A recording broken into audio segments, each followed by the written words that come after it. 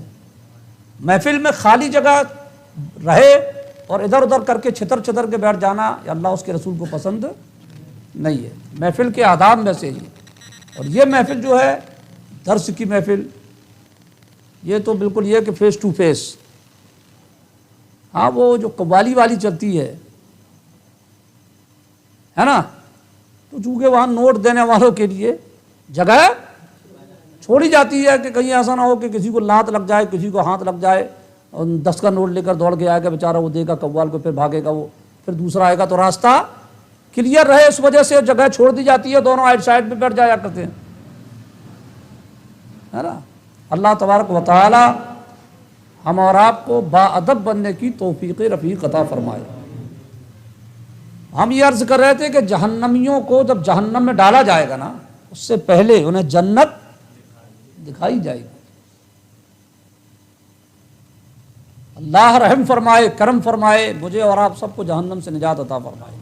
ذرا اس منظر کو رکھیے، اور یہ ہمیشگی والی فائنل، اب کوئی معاملہ نہیں کہ تمہیں نکالا جائے گا، بالکل کب تک کوئی انتہائی نہیں، کائی کی انتہا، ختم، ہمیشہ ہمیش ختم، یہ جنتی جہنمی معاملہ ختم۔ ابھی تو ایک ہے نا دنیا ہے، کچھ دن بعد ختم ہوگی، پھر یہ ہوگا، پھر یہ ہوگا، اس میں کچھ نہیں۔ جب جہنمیوں کو جہنم لے جائے گا تو جنت باہر سے دکھائی جائے گی، اور جنت کے عیش و آرام، خوبصورت محل، باغ، دنیا جس کا تصور نہیں کر سکتی، اتنا خوبصورت نظارہ انہیں دکھایا جائے گا، اور دکھانے کے بعد پھر گھسیٹ کر جہنم کی طرف لے جایا جائے گا۔ یہ دکھایا کیوں گیا؟ کس لیے دکھایا گیا؟ تاکہ ان کی تکلیف میں اور اضافہ ہو، تکلیف میں اور اضافہ ہو،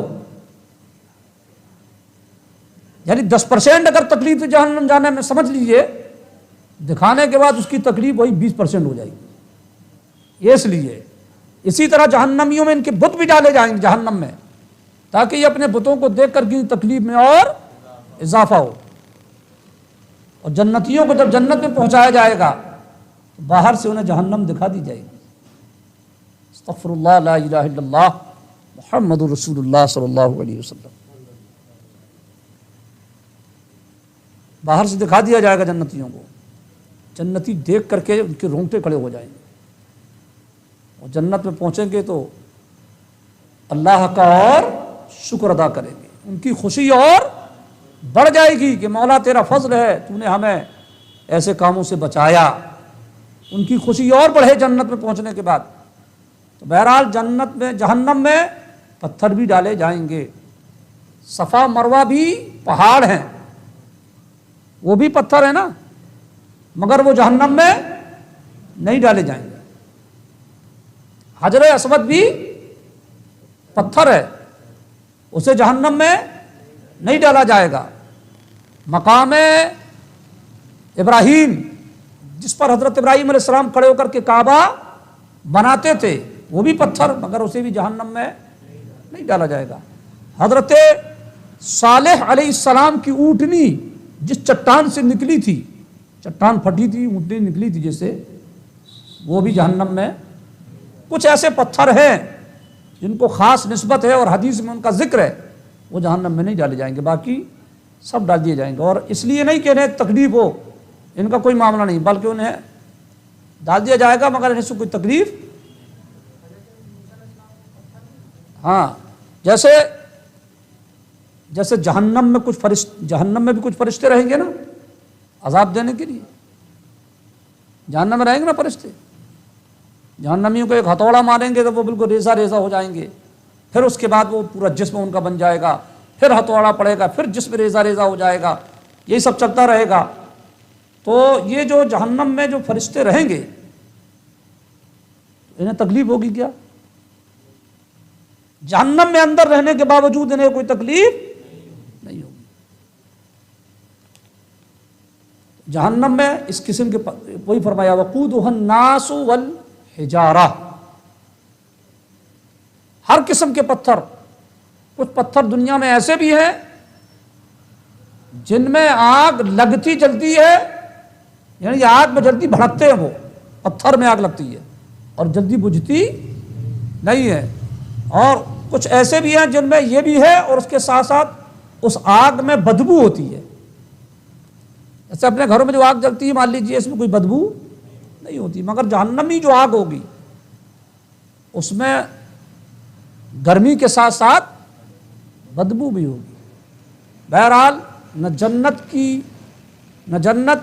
کی خوبیوں کی کوئی انتہا ہے اور نہ جہنم کے عذاب کی کوئی انتہا ہے، بس یہ کہ وہ سزا ہے، یہ جزا ہے، یہ فائدہ ہے اور وہ نقصان ہے۔ اللہ تعالیٰ اپنے فضل سے ہر مسلمان کو جنت عطا فرمائے، جہنم سے نجات عطا فرمائے۔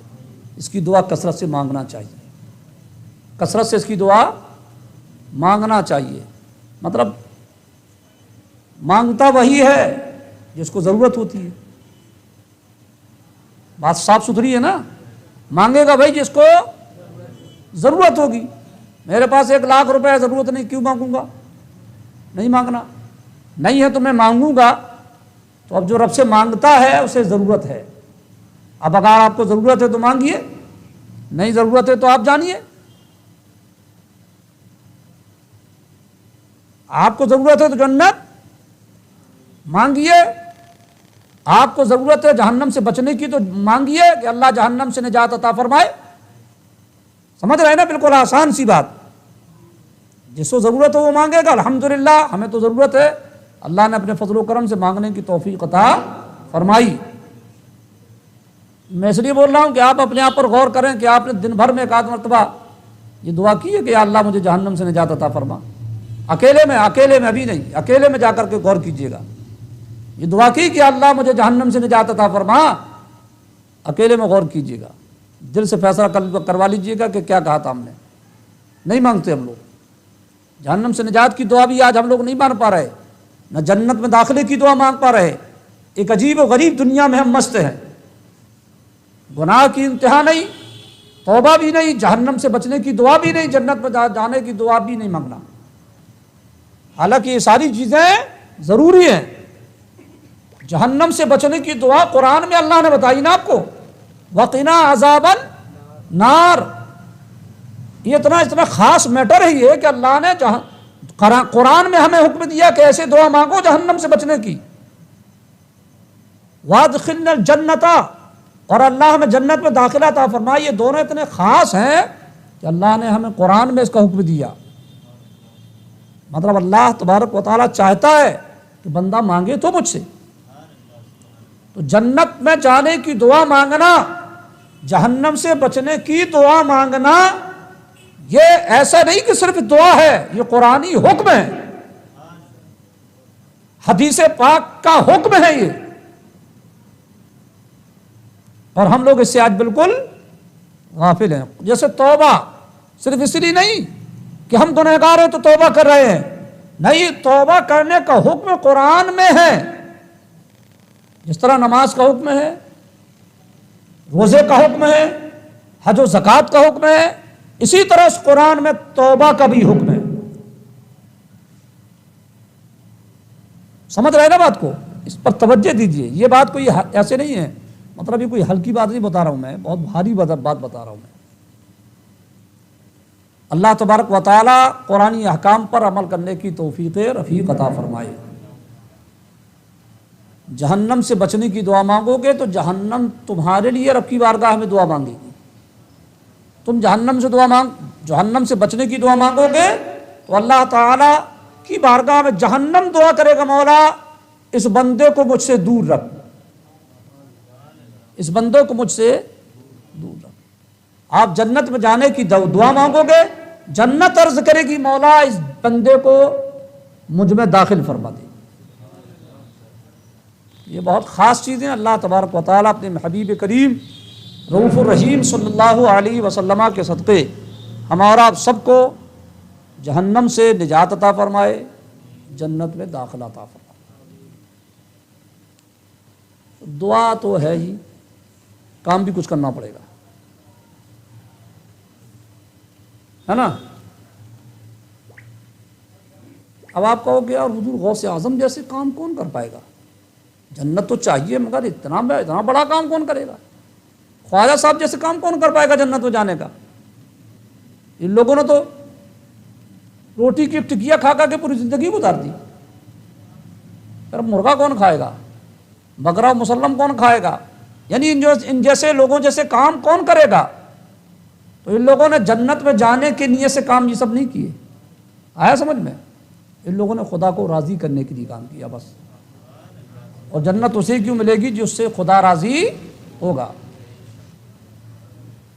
ہاں، اللہ تبارک و تعالیٰ اپنے فضل و کرم سے چھوٹے سے چھوٹے عمل میں بھی آپ کو جنت عطا فرما دے گا۔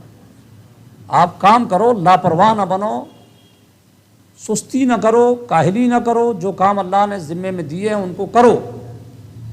یقیناً حضور غوث و خواجہ کی طرح ہم اور آپ ریاضات و مجاہدات نہیں کر سکتے، مگر اللہ نے جو کام ہم پر ذمے کیے ہیں ہمارے، وہ کام وہ ہیں جو ہم کر سکتے ہیں۔ ایسا کام اللہ نے ہم پر لاگو ہی نہیں کیا جو ہم نہ کر سکیں، یہ غلط ہے لوگوں کا تصور۔ ایسا کام اللہ نے ہم پر کیا ہی نہیں واجب، فرض، جو ہم نہ کر سکیں۔ کرتے نہیں ہیں اس لیے بھاری لگتا ہے، کرتے نہیں اس لیے ہمیں بھاری لگتا ہے، ورنہ اللہ نے وہی کام کرنے کا حکم دیا ہے جو کام ہم کر سکتے ہیں۔ ہاں سمجھ رہے نا؟ آدمی نہیں کرتا اس وجہ سے اس کو لگتا ہے کہ بھاری ہے۔ ساری رات ہمیں جاگنے کا حکم ہے نہیں ہے، ساری زندگی روزہ رکھنے کا حکم ہے نہیں ہے، رات میں اپنی پیٹھ بستر پر نہ لگاؤ یہ حکم ہے نہیں ہے۔ ہاں سب حکم ہے۔ سو عشاء پڑھ کر کے سو جاؤ، فجر کی نماز جماعت سے پڑھ لو، یہ حکم شریعت ہے۔ ایسا نہیں ہے کہ آپ کو ساری بندشیں لگا دی گئیں کہ زندگی پر روزہ نہیں، رمضان کا روزہ کرو بس۔ اللہ والوں نے تو وہ کام کیا ہے کہ جو ہم اور آپ کبھی نہیں کر سکتے، مگر ہمیں جو حکم شریعت کے اعتبار سے جو چیزیں بندے پر ضروری ہیں وہ ہیں جو بندہ کر سکتا ہے۔ ناممکن چیزوں کو حکم اللہ نے ہمیں نہیں دیا۔ اللہ تبارک و تعالی اپنے عبادت کی طرف ہمیں متوجہ ہونے کی توفیق رفیق عطا فرمائے۔ من قال لا الہ الا اللہ دخل الجنہ، جس نے پڑھا لا الہ الا اللہ محمد رسول اللہ، وہ جنت میں جائے گا، وہ جنت میں جائے گا۔ لا الہ الا اللہ محمد رسول اللہ پڑھنے پر جنت ملتی ہے۔ اللہ تبارک و تعالیٰ اور بھی کچھ کرنے کی توفیق عطا فرمائے۔ تو فرمایا اگر تمہیں شک ہے کہ قرآن کلام اللہ نہیں، ایک صورت بنا کر لاؤ۔ نہیں لا سکتے، جب نہیں لا سکتے تو ڈرو اس آگ سے جس کا ایندھن آدمی اور پتھر ہے۔ تو آدمی تو وہ جنہیں خلود فی النار، جنہیں ہمیشہ جہنم میں رہنا ہے، انہیں ڈالا جائے گا جہنم اور بھڑکے گی۔ پتھر ہر قسم کے پتھر، خاص کر کے ان کے دیوی دیوتا سب اس میں ڈال دیے جائیں گے، جس سے اور جہنم بھڑکے گی۔ یہ ایندھن ہے اس کا، جہنم کو بھڑکانے کا یہ سامان ہے۔ ہماری دنیاوی آگ لکڑی سے بھڑکتی ہے، کوئلے سے بھڑکتی ہے، پیٹرول اور مٹی کے تیل سے بھڑکتی ہے۔ جہنم کی آگ اس سے نہیں بھڑکے گی، وہاں یہ سب ہے ہی نہیں۔ وہاں تو جتنے آدمی ڈالے جائیں گے اتنی بھڑکے گی، جتنے پتھر ڈالے جائیں گے اتنی بھڑکے گی۔ اب اس میں آیا، اچھا چلیے یہ اس کی گفتگو یہیں پر ختم کرتے ہیں۔ اس میں کہا نا اللہ نے ایک سورہ بنا کر لاؤ، ایک سورہ بنا کر کے لاؤ۔ یہ ان لوگوں کو چیلنج کر دیا رب ذوالجلال نے۔ وہ کیا ہوا معلوم ہے؟ عرب شریف میں، مکہ شریف میں کیا تھا، کچھ لوگ جو ہے نا وہاں ایسا چلتا تھا کہ لوگ شعر لکھتے، یعنی اپنی بھاشا میں، ہندی میں سمجھ لو اس کو، بڑے بڑے کوی تھے، کوی بیٹھے بیٹھے شعر لکھ دیتے۔ یہ بھی ایک فن ہے، ایسا نہیں ہے کہ سب کو آ جاتا ہے، یہ بھی اللہ جس کو عطا فرما دے، یہ جس کو اللہ عطا فرما دے۔ اور سب سے مشکل فن ہے نعت مصطفیٰ، سب سے مشکل فن ہے، بولیے ذرا ذہن میں رکھیے اس کو، سب سے مشکل فن ہے نعت مصطفیٰ، حضور کی شان میں نعت لکھنا سب سے مشکل ہے۔ یہ آپ کہو کہ کیسے، حضور کی تعریف ہی تو کرنا ہے، سب سے مشکل۔ اعلیٰ حضرت کہتے ہیں یہ تلوار میں چلنے کی طرح ہے، نعت مصطفیٰ لکھنا یہ تلوار میں چلنے کی طرح ہے، دو دھاری تلوار میں چلنے کی طرح ہے۔ اگر حضور کی شان کو بڑھاتا ہے، حد سے آگے بڑھاتا ہے، تب بھی کافر۔ حضور کی شان کو گھٹاتا ہے تب بھی کافر۔ بڑھائے تو کہیں ایسا نہ ہو کہ وہ خدا بول دے، اور گھٹائے تو ایسا نہ ہو معاذ اللہ کہ حضور کی شان کو گھٹا دے، تو دونوں، یعنی اتنا خطرناک میٹر ہے یہ، تلوار میں چلنے کی طرح ہے، نہ گھٹا سکتے اور نہ بڑھا سکتے۔ بڑھاتا ہے تو شان الوہیت تک چلا جائے گا، گھٹاتا ہے تو تنقیص ہوگی، دونوں کے درمیان رہنا ہے۔ ہاں اس کے مقابل میں حمد باری تعالی، بالکل راستہ کلیئر، بالکل راستہ بڑھاتے رہو، جو بولنا ہے بولتے رہو، تو خدا ہے، تو رب ہے، تو کریم ہے، تو رحیم ہے، تو خالق ہے، تو مالک ہے، تو غفار ہے، وہاں کوئی انتہا نہیں۔ مگر مصطفیٰ جان رحمت صلی اللہ علیہ وسلم کی شان بیان ہوگی، مگر اتنی نہ بڑھاؤ کہ معاذ اللہ خدا تک پہنچ جائے۔ یہ بھی ایک فن ہے۔ عرب شریف میں لوگ شعر شاعری لکھتے، عربی میں، اللہ کے کعبے میں ٹانگ دیتے، کعبے میں ٹانگ دیتے، اور نیچے لکھ دیتے جواب لے کر آؤ کوئی۔ ایک تو شعر دو چار پانچ شعر لکھے ان سے تیار کیا عربی میں، اٹھانگ دیا کے، ہے کوئی جو اس کا جواب لے کر کے آئے۔ اب دوسرا سورما کھڑا ہوتا، وہ لکھتا اور لے آ کر اس کے بازو میں اس کا جواب ٹانگ دیتا۔ اس طرح چلتا رہتا رہا۔ بڑے بڑے فصیح و بلیغ عربی میں بڑے اسپیشلسٹ لوگ تھے نا، عربی عرب کی ہے نا، بڑے جانکار، ایک ہی لائن میں نہ جانا کیا کیا کہہ ڈالیں، کچھ ہی کو سمجھ میں نہ آئے، تو وہ لوگ اپنی اپنی باتیں لے کر کعبے کے میں ٹانگ دیتے تھے۔ بڑی بڑی چڑ تھی جس کو قرآن سے، ایک کافر تھا، اس نے قرآن کے مقابلے میں ایک سورہ بنائی، اپنے اعتبار سے ایک سورہ بنانے کی کوشش کی، اور بنانے کے بعد بڑھیا خوش ہو گیا کہ یار میں نے بنا لیا۔ اب تو قرآن کہہ رہا تھا نا ایک سورہ لے کر آؤ، یہ تیار ہو گئی۔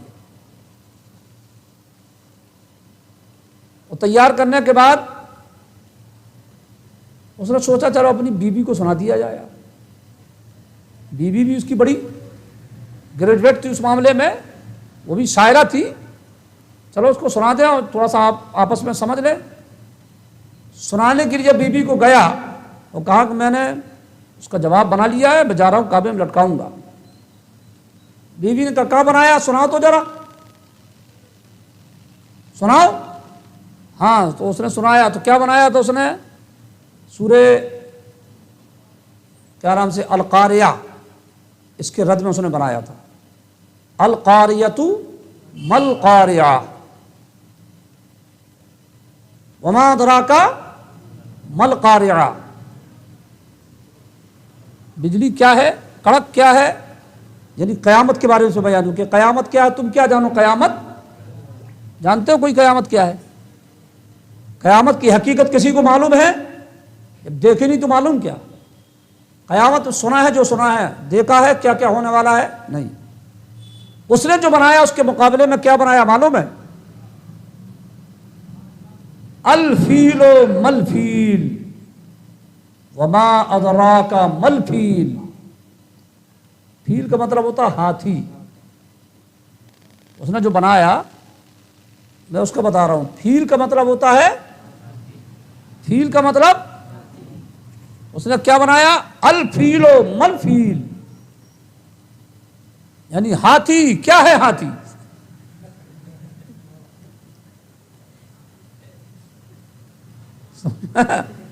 سننے میں ہنسی آ رہی نا۔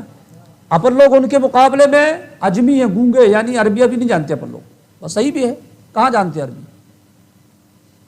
قرآن شریف کو پڑھ لینا یہ عربی جاننا نہیں ہے، عربی جاننے کا مطلب ہے جیسے مولانا لوگ عربی پڑھ کر آتے تب عربی جاننا کہلاتا ہے وہ ہے۔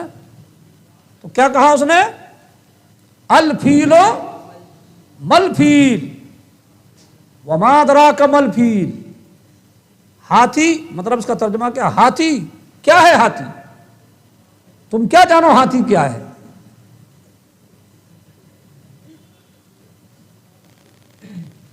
میں اپنی بھاشا میں کہوں کہ اس کی بیوی نے صرف جھاڑو بس نہیں اٹھایا، سمجھے، جھاڑو اور بیلن بس نہیں اٹھائی، باقی سب کچھ کیا ڈالا، کیا یہ کیا بنا کے رکھا، یہ کیا، یہ الفیل و مل فیل وما ادراک مل فیل، ہاتھی کیا ہے، ہاتھی، ہاتھی کو کون نہیں جانتا؟ کسی سے بھی پوچھو کہ ہاتھی کیا ہے تو آدمی کہہ دے گا بہت بڑا جانور ہے، سوڑ ہوتی ہے، بڑے بڑے پاؤں ہوتے ہیں، کان ہوتے ہیں بڑے بڑے، کون نہیں جانتا اس کو؟ اور تو پوچھ رہا کہ ہاتھی کیا ہے، ہاتھی تم کیا جانو ہاتھی کیا ہے، لو ابھی کوئی ایسی چیز کے بارے میں بھی مان لو بولا ہوتا جس کو کسی نے دیکھا ہی نہ ہوتا تو بات الگ ہے، پوری دنیا جانتی ہے، یہ ہاتھی صرف ایک ایریا کا جانور نہیں ہے، سمجھ میں آیا، ایک ایریا کا جانور نہیں ہے، جیسے دمبا یہ عربی جانور ہے، عربی نسل ہے دمبا، وہ الگ بات ہے کہ اب کئی جگہ ہونے لگا، ملنے لگا ہے، مگر ہے یہ عربی جانور۔ اسی طرح گھوڑا بھی عربی جانور تھا، یہ بکرا بکری یہ پوری دنیا کی نسل ہے۔ ہاتھی بھی یہ ہے کہ ہر جگہ ملتا ہے، ہر جگہ دیکھا جاتا ہے۔ بیوی نے کہا دھوکے سے بھی اس کو کعبے میں مت لٹکانا، ورنہ پورے عرب والے تمہارا اتنا مذاق اڑائیں گے کہ تمہیں خودکشی کرنے کے علاوہ کوئی موقع نہیں ملے گا۔ مطلب بڑی تال ٹھوک ٹھوک کر کے اس نے قرآن کے مقابلے میں ایک سورہ بنا کر کے لانے کی کوشش کی، دوسروں کو تو چھوڑو، خود اس کی لگائی نے ہی اس کی دھلائی کر دی، سمجھو خود اس کی بیوی نے ہی اسے رد کر دیا۔ اسی لیے ہم کہتے ہیں کہ قرآن اللہ کا کلام ہے، نہ اس کا جواب تھا اور نہ اس کا جواب رہے گا۔ بڑے بڑے آئے چلے گئے، قرآن جیسا چمک رہا تھا اس سے بھی زیادہ چمک رہا ہے اور چمکتا رہے گا۔ لاکھ دشمنی رکھنے کے باوجود قرآن پڑھنے والوں کے پاس لوگ آتے ہیں اور قرآن پڑھ کر کے دم کرواتے ہیں۔ لاکھ دشمنی رکھنے کے باوجود چاہے کتنا بھی بڑا لگانے والا ہو، کہ کوئی مزار کے دروازے پر، کوئی کسی مسجد کے دروازے پر، کوئی میرے اور آپ کے گھر میں کہیں نہ کہیں کسی مولوی صاحب کے پاس، کسی بابا کے پاس، کسی دعا تعویذ کرنے والے کے پاس کون آتا ہے؟ آتے کہ نہیں آتے؟ لاکھ دشمنی رکھنے کے باوجود قرآن پڑھنے والوں کے پاس لوگ آتے ہیں اور اس سے فیوز و برکات حاصل کرتے بھی ہیں۔ یہ قرآن کی حقانیت پر بالکل واضح دلیل ہے، کیونکہ یہ اللہ کا کلام ہے، یہ شفاء للناس ہے، اللہ نے اسے سراپا شفا بنایا ہے۔ جو پڑھتا ہے وہ اس کا فائدہ اٹھاتا ہے، جو نہیں پڑھتا وہ اس کا فائدہ نہیں اٹھاتا۔